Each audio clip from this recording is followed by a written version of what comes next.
Alright, I was not expecting this.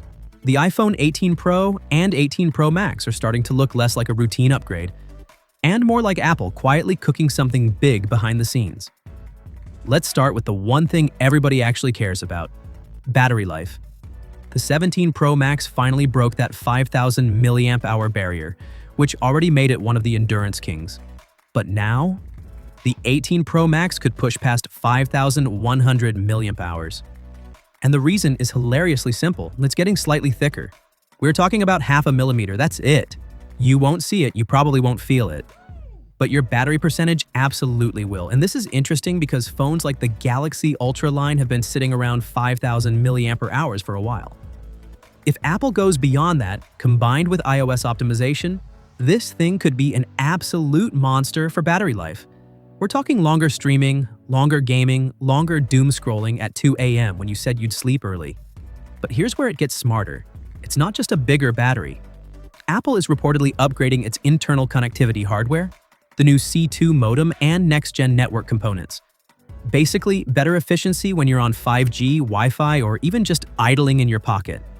That matters more than people think. A lot of battery drain doesn't come from what you're doing.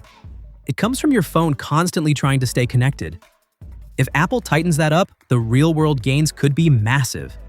Now this next one is wild. 5G via satellite. Right now on iPhones you can use satellite for emergency SOS. Helpful but limited. The 18 Pro models could take that further. Actual satellite-based connectivity. So if you're in the middle of nowhere, no towers, no signal, no civilization, you're still connected.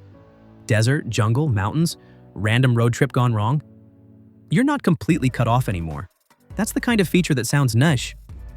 Until the one day you actually need it. Then powering all of this is expected to be the A20 Pro. And if Apple sticks to form, that means more performance, better efficiency, and probably another jump in AI processing power. Even if it's built on a similar architecture to the previous generation, Apple's year-on-year gains are usually more about refinement than flashy numbers. Translation: smoother everything, better battery life again, and more headroom for whatever software tricks they're planning next. But let's talk about the front of the phone. There were rumors that Apple might shift the camera cutout to the side. That's not happening. The dynamic island stays centered. However, it's expected to get smaller. Some of the Face ID components could move under the display, shrinking that pill shape. So when you're watching videos or gaming, it's less in the way. It'll still expand when you need it, still do its animations, still feel like the dynamic island. Just more subtle. And now, the camera upgrade that genuinely excites me. The main sensor could switch to a Samsung-made sensor and, more importantly, introduce a variable aperture. If you've ever seen a DSLR lens where the blades physically open and close to control light, that's what this is. Instead of purely relying on digital tricks, the lens physically adjusts how much light enters. Bright sunny day, it tightens up to avoid overexposure. Low light, it opens wider to pull in more detail. And for portraits, more natural depth without depending entirely on software blur. That's a proper camera feature, the kind photographers actually care about. And if Apple nails the implementation, this could be one of the biggest camera improvements in years. So let's zoom out for a second.